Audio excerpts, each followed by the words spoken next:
তো সারাদিনে একবার চুমা দেব না। যেটা বলতেছিলাম, প্রাণীবাদীরা 48,000 ফিলিস্তিনি মারা গেল।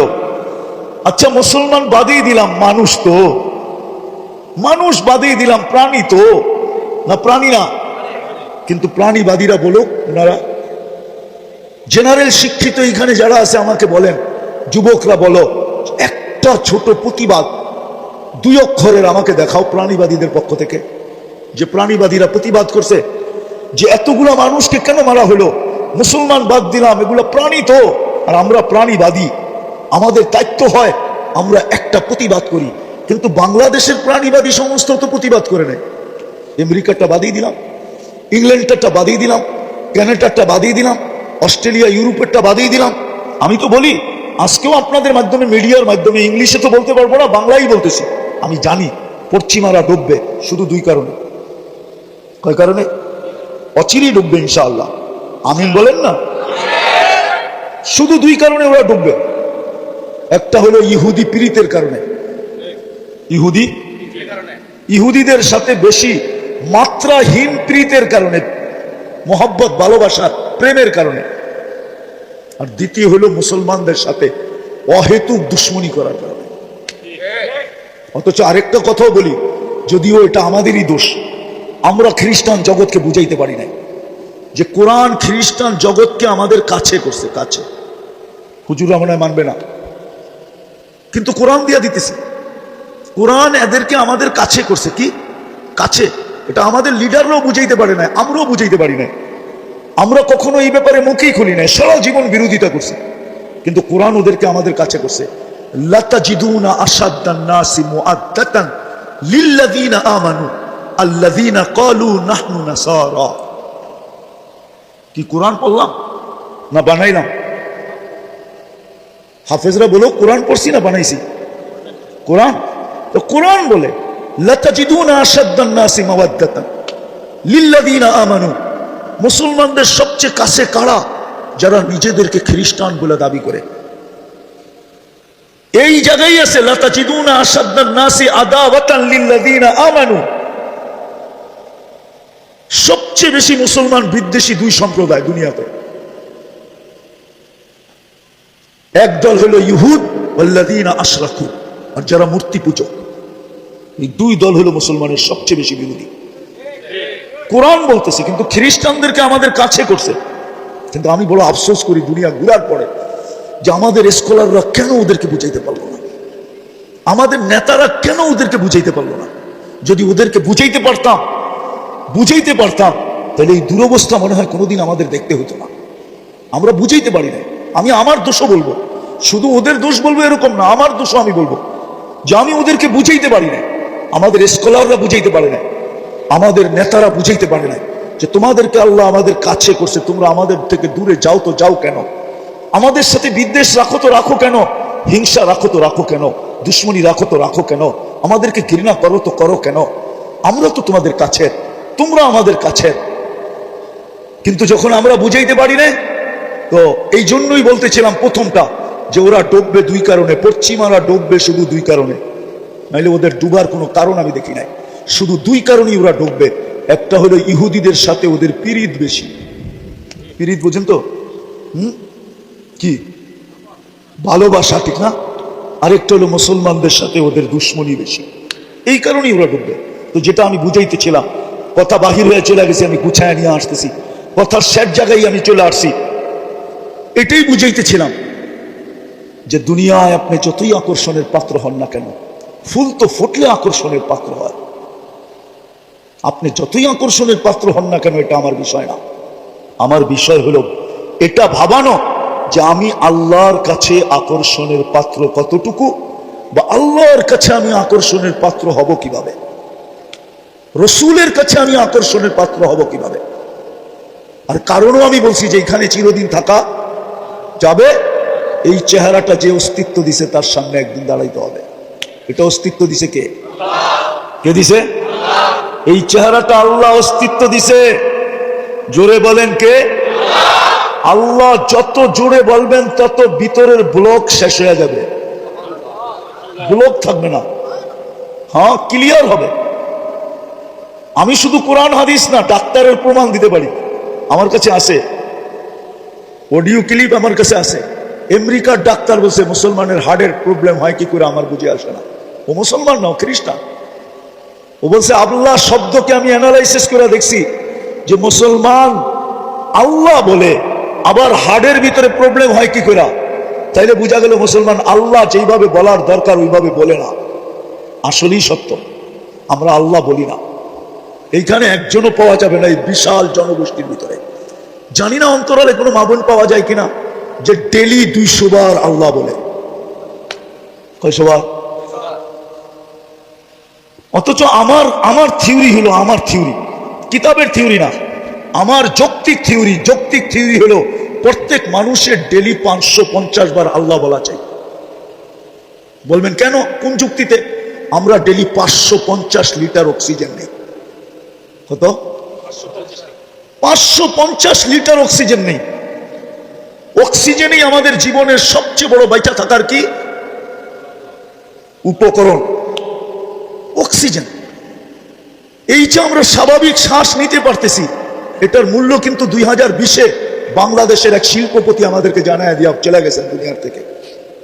বাংলাদেশের প্রথম সারির এক শিল্পপতি যখন ভেন্টিলেটরে ছিলেন, ওনার জন্য যখন চায়নার থেকে ডাক্তারের টিম আনা হলো, তো ডাক্তারের টিম যখন কামরায় ঢুকলো, তো উনি ডাক্তারের টিমকে বলছিল তোমরা আমাকে স্বাভাবিক শ্বাস নিতে দাও, আমার পুরা প্রপার্টি কোম্পানি আমি তোমাদের নামে লেখা দিব। আপনি স্বাভাবিক শ্বাস নিতে পারতেছেন, ডেলি বৈশা নিতেছেন, কিন্তু একবারও কি আল্লাহ বলছেন যে আল্লাহ বা আলহামদুলিল্লাহ বলছেন? তো আমার যুক্তি বলে ডেলি 505 বার আল্লাহ বলা চাই, কেননা 550 লিটার আমরা অক্সিজেন নেই। 1 লিটারের বদলা একবার আল্লাহ। কিন্তু আমার যুবকরা তো ডেলি 10 বারও আল্লাহ বলে না, 5 বারও আল্লাহ বলে না, মা বোনরাও বলে না, পুরুষও বলে না। বলেন আজকে সারা দুনিয়া চিৎকার কিসের দিতেছে? ফুল যেরকম ফুটা ব্যতীত, ফুল যতক্ষণ না ফোটে ততক্ষণ কেউ এর দিকে চোখ উঠায় তাকায় না। কেননা ফুটা ব্যতীত ঘ্রাণও আসে না, আর রঙও দেখা যায় না। বুঝাইতে পারতেছি তো? আমার কথায় সুর হবে না, এই জন্য ধ্যান দিতে হবে। ফুল যতক্ষণ পর্যন্ত না ফোটে ততক্ষণ পর্যন্ত কিন্তু কেউ চোখ তুলা দেখে না, হাত বাড়ায় নেয় না, কাটার খোঁচা খাইয়াও কেউ ছিঁড়ে না। আর যখন ফুটা যায় তো কাটার খোঁচা খাইয়াও হাত দিয়া ছিঁড়ে, চোখ বুলায়া দেখে, হাত বাড়ায়া নেয়। এমনকি 14 তারিখে যুবক যুবতীরা পয়সা দিয়েও কিনে, আর না পাইলে মারামারিও করে। ঠিক না? সত্য তো? তো ফুল যেরকম ফুটা ব্যতীত আকর্ষণের পাত্র হয় না, এটাতে একমত তো? তার ঘ্রাণও আসে না। এগুলো তো কাগজের ফুল, आर्टिफिशियल। এটাও বলছে কবি, हकीकत सुख नहीं सकती बनावट की उसूलों से, कभी बुआ नहीं सकती के कागज के फूलों से। এগুলার থেকে কখনো ঘ্রাণ আসবে না। এটা হলো চোখের শোভা। আবার 14 তারিখে এটা নিয়ে গেল জুতার বাড়ি, এতে কোনো সন্দেহ নেই। বলবে তুই এখনই 2 নম্বর করস, আগে যায় কয় নম্বরই করবি আল্লাহই জানে। যদি এটা নিয়ে গেল, জীবনে কোনোদিনও লেখা দিবে না I.U, এটা জীবনের জন্য অফ হয়ে গেল। বলবে তুই প্রথম দিনই সত্য কাহিনী মনে উঠলো, এই জন্য বলতেছি। আমি জাপানে 2 বার গেছি। কবার? তো জাপানে আমাদের এক বাঙালি বিয়ে করছে, জাপানিজ মেয়ে, মুসলমান বানায় করছে। তো ফজরের নামাজ নিজে পড়ে না দেখা স্ত্রীকে বলছে যে নামাজ 4 ওয়াক্ত। কয় ওয়াক্ত? জোহর, আসর, মাগরিব, এশা। তো নতুন জাপানি মেয়ে, জাপানিরা কিন্তু যেটা করে ওটা সিরিয়াসলি করে। সিরিয়াসলি বুঝেন? খুব গুরুত্ব দিয়া করে। তো মহিলা নবমুসলিম 4 ওয়াক্ত নামাজ খুব ভালো মতে পড়তেছে। তো একদিন ঘুরতে গেছে আরে বান্ধবীর কাছে, বান্ধবীও জাপানি, তারও বিয়ে হয়েছে এক বাঙালির সাথে, কিন্তু সে একটু দিনদার, ছেলেটা একটু কি, সে 5 ওয়াক্ত নামাজ পড়ে, স্ত্রীও পড়ে। তো যখন বান্ধবীর কাছে গেছে, তো বান্ধবী জিজ্ঞাসা করছে তুই নামাজ কয় ওয়াক্ত পড়িস? কেন, নামাজ তো 4 ওয়াক্ত। তো সে মাথায় হাত দিয়ে বলছে কে বললো তোকে 4 ওয়াক্ত? কেন, আমার স্বামী তো বললো 4 ওয়াক্ত। জোহর আসর মাগরিব এশা। তো বলছে না বোন, নামাজ 5 ওয়াক্ত, সবচেয়ে গুরুত্ব যে নামাজের রাখে সেটাই তোর স্বামী বলে নাই, ফজরের নামাজ। তো সারাদিন ছিল, খাওয়া দাওয়া করছে, বিকালে যখন ওইখান থেকে আসতে ছিল তো অফিস থেকে ডিভোর্স লেটার নিয়ে আসছে উঠায়া। রাত্রে স্বামীকে বলতেছে এই নাও ডিভোর্স লেটার। বলছে কেন? বলছে তুমি যখন নামাজ নিয়ে আমার সাথে ধোঁকা করতে পারো তাহলে সারা জীবনে তুমি আমার সাথে ধোঁকাই করবে, আর ভালো করবে না, বিদা আমি তোমার সাথে থাকতে ইচ্ছুক না।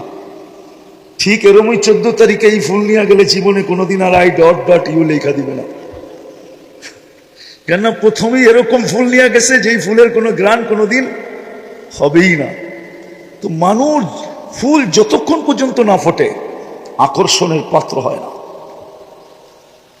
মানুষ চোখ উঠায়া তাকায় না, হাত বাড়ায়া নেয় না, কাটার খোঁচা খায়া কোনোদিন ছিঁড়ে না, পয়সা দিয়া কোনোদিন কিনে না। ঠিক আপনি আর আমিও, কথা লম্বা হবে না, অল্পই হবে। আপনি আর আমিও, আমি জানি কালকে ওয়ার্কিং ডে আছে, বেশিরভাগই এখানে শ্রমিক পেশার লোক, কালকে কাজে যেতে হবে, বিধা আমি লম্বা করব না। কিন্তু আশা করি যদি ধ্যান দিয়া শুনতে পারি অল্প যথেষ্ট হইব বলে আশা করি। আপনাদের যদি তাওয়াজ্জু থাকে, মন দিয়া যদি শোনেন, তো যেরকম ফুল আকর্ষণের পাত্র হয় না ফুটা ব্যতীত, তার ঘ্রাণ ছড়ায় না, তার কালার প্রকাশ পায় না, তদ্রূপ আপনি আর আমিও আল্লাহর কাছে আর আল্লাহর রসুলের কাছে। আমি দুনিয়া নিয়ে আমার আলোচনা না, দুনিয়ায় কে কত বড় আকর্ষণের পাত্র, কার কতটুকু আকর্ষণ দুনিয়াতে, এটা আমার বিষয় না। আমি জানি যুবক দুনিয়াতে বড় আকর্ষণের পাত্র, কেননা তার ভিতরে টকবগে যৌবন আছে বিদায় সবাই তার দিকে চোখ তুলে দেখে। আবার এটাও বিশ্বাস করি যুবতীও আকর্ষণের পাত্র, এটাও বিশ্বাস করি পুরুষও আকর্ষণের পাত্র, আবার এটাও বিশ্বাস করি নারীও আকর্ষণের পাত্র, ঠিক না? টাকাওয়ালাও আকর্ষণের পাত্র, বড় সম্পত্তির মালিক হলেও আকর্ষণের পাত্র হয়, বড় ফ্যাক্টরির মালিক হলেও আকর্ষণের পাত্র হয়, বড় রূপসী হলেও আকর্ষণের পাত্র হয়। হাজারো ভাবে দুনিয়াতে আকর্ষণের পাত্র মানুষ আসবে, হাজারো ভাবে। কেউ গলা দিয়ে আকর্ষণের পাত্র, কেউ আবার দেখা যাবে আরে কি বলে এটাকে, কেউ আবার দেখা যাবে হাসি মজাক দ্বারাও আকর্ষণের পাত্র। কৌতুক যারা করে এরা কৌতুক দ্বারা আকর্ষণের পাত্র। আমার এটা বোঝানোর উদ্দেশ্য না কে দুনিয়াতে কতটুকু আকর্ষণের পাত্র, এটা এই জন্য বোঝানোর উদ্দেশ্য না যে আমরা এখানে থাকবোই বা কতদিন। কসম, এটাই তো সত্য। আজকে সূর্যটাও তো বলতে বলতে ডুবলো, লান আউদ ফি হায়াতিকা আবাদা, হতে পারে তোমার জীবনে আর কোনোদিন আমি উদিত হব না, তুমি হইতে পারে আর কোনোদিন আমাকে উদিত হইতে দেখবে না। এরকম তো প্রতিদিনই ডুবার সময় বলতে বলতে ডুবে। যেই দেশেই ডুবে, যেইখান থেকেই সূর্য ডুবে যায় বা অদৃশ্য হয়ে যায়, ওইখানেই সেই আওয়াজ দিতে দিতে অদৃশ্য হয়, আওয়াজ দিতে দিতে ডুবে। মাটিও তো প্রতিদিন মানুষকে বলে তামশি আলা যাহরি, আমার বুককে তোমরা ফাটায় ফেলতেছ, মাসিরুকা ফি বাতনি, অতি সত্বর তোমরা আমার পেটে আসবে, ফাতারা মুআমিলাতি, তোমরা আমার ব্যবহার দেখবে যে আমি কার সাথে কি ব্যবহার করি। আর ওই ব্যবহারটা হাদিসে লেখাও আছে, কার সাথে কি ব্যবহার করবে এটা হাদিসে লেখাও আছে। কারোর সাথে তো এরকম ব্যবহার করবে কা উম্মিল হানুন, দয়াবতী মার মতো ব্যবহার করবে। এই জন্যই হাদিসে আছে কিছু লোক আছে যাদেরকে কবরের পাশে নিয়ে গেলে কবর বলে ইদান উহাব্বিলু লাকা বাতনি খাদরা, তোমাকে রাখতে দেরি, আমার পেটটা সবুজ শ্যামল হইতে দেরি হবে না, জান্নাতের বাগান হইতে দেরি হবে না। ওই চিত্র উলামায়ে কেরামের কাছে আছে হাদিসে যে জান্নাতের বাগান কেমন হবে। চলেন একটু মনে যখন উঠলো বলেই দিই, জান্নাতের বিছানা বিছানো হবে, বলা হবে ফাফরিশু লাহু ফিরাশাম মিনাল জান্নাহ, জান্নাতের বিছানা বিছাও, জান্নাতের কালীন বিছায়া দিবে। ওয়াফতাহু লাহু ৭০ বাবান ইলাল জান্নাহ, আপনি বলবেন কবরটা ছোট, এইখানে ৭০টা গেট খুলবে, তো খুলবে কি করে? না, আপনি উপরেরটা দেখতেছেন, ভিতরেরটা না। যখন ভিতরে দিয়া দিবেন, আর যদি ওই ব্যক্তিই হয় যাকে কবর সালাম দিছে, তো তার কবরকে প্রশস্ত করা হবে মুনতাহা নজরিহি, ওয়াসসিউ মুনতাহা নাদরিহি, যত দূর দৃষ্টি যায় অত দূর পর্যন্ত প্রশস্ত হবে।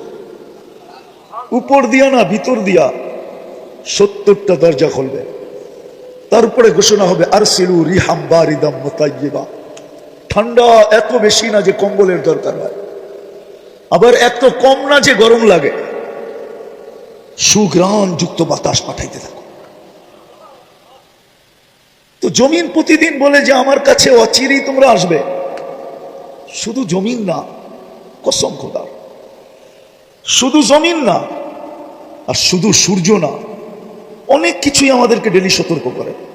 এই জন্য আমার কথা শুরুটা ছিল ফুল ফুটা ব্যতীত যেরকম মানুষের কাছে না ঘ্রাণ ছড়ায়, না তার রং বোঝা যায়, না কেউ তার দিকে চোখ তুলা দেখে, না কেউ হাত বাড়ায় নেয়, না কেউ পয়সা দিয়া কিনে, ফুটন্তবিহীন ফুল যেরকম মূল্যহীন, আপনার আমার যেটা বুঝাইতে চাইতেছি যে দুনিয়ায় যতই পরিচয় আকর্ষণের পাত্র হোক না, তাতে কি আসে যায়?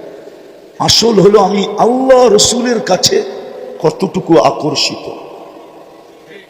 আমি এটাই বুঝাইতে চাইতেছি যে আল্লাহ রসুলের কাছে আমি আকর্ষণের পাত্র হব কি করে। বুঝলাম তো ফুল ফুটলে সকলের কাছে আকর্ষণের পাত্র হয়, বুঝলাম, কিন্তু আমি যুবক তোমাদেরকে বুঝাইতে চাইতেছি, ভাবো, প্রত্যেকে আমরা ভাবি যে আমি আল্লাহর কাছে আকর্ষণের পাত্র হব কি করে, আমি আল্লাহর কাছে আকর্ষিত হব কি করে, রসুলের কাছে আকর্ষণের পাত্র হব কি করে। কেননা এখানে তো 60-70 বছর। একটা উদাহরণ দিয়ে বলতে চাইতেছি দুনিয়া বুঝানোর জন্য, নাহলে কোনো ক্রিটিসাইজ আমার উদ্দেশ্য না, কেননা কথা মিডিয়ায় যাইতেছে। 2 দিন আগেই দেখতাম আমরা, মিডিয়া খুললে তেল মারতে মারতে মারতে মারতে বাংলাদেশের তেলের দাম বাড়ায় দিছে। পুরা দেশের তেলের শর্টেজ, ঠিক না? পেপার পত্রিকা আসতে শুরু করছে তেল ছাড়া কিভাবে পাকানো যায়। আর আজকে ওই মিডিয়া খোলেন, ওই লোকগুলোই স্বৈরাচারী বলতে বলতে গলা শুকায় ফেলতেছে, ঠিক না? দিস ইজ দুনিয়া, এটা না ওই দুনিয়া। যুবক, তুমি কয়দিন আকর্ষণের পাত্র? যৌবন আছে যতক্ষণ তুমি আকর্ষণের পাত্র অতক্ষণ। বিশ্ব সুন্দরী দুনিয়াতে একবার হওয়া যায়, দ্বিতীয়বার হওয়া যায় না। কেন? এই জন্যই, কেননা 1 বৎসরে বিশ্ব সুন্দরী যে আকর্ষণের মাধ্যমে হয়েছিল, 1 বৎসরে ওটার ভিতরে চুল পরিমাণ হলেও ভাটা পড়ে গেছে, ভাটা, যার কারণে দ্বিতীয় বৎসর সে বিশ্ব সুন্দরী হতে পারে না। সবাইকে বলতেছি, আপনি আকর্ষণের পাত্র কতক্ষণ দুনিয়াতে থাকবেনই বা কতক্ষণ, আর আকর্ষণের পাত্রই বা কতক্ষণ? যুবক তো অতক্ষণ যৌবন আছে যতক্ষণ, রূপসী তো অতক্ষণ রূপ আছে যতক্ষণ, টাকাওয়ালা তো অতক্ষণ টাকা আছে যতক্ষণ, পদালা তো অতক্ষণ পদ আছে যতক্ষণ, ফ্যাক্টরিওয়ালা তো ওই সময় পর্যন্ত আকর্ষণের পাত্র যতদিন ফ্যাক্টরি আছে। ফ্যাক্টরি নাই, ওকে কেউ জিজ্ঞাসা করবে না। সত্য এটাই, সত্য সত্য, কবির কথাই সত্য। तुझे दुनिया के रहूं सबसे आला, हो जीनत निराली हो फैशन निराला, यूं ही जिया करता है क्या मरने वाला, तुझे हुस्न जाहिर ने धोखे में डाला, जगह जी लगाने का दुनिया नहीं।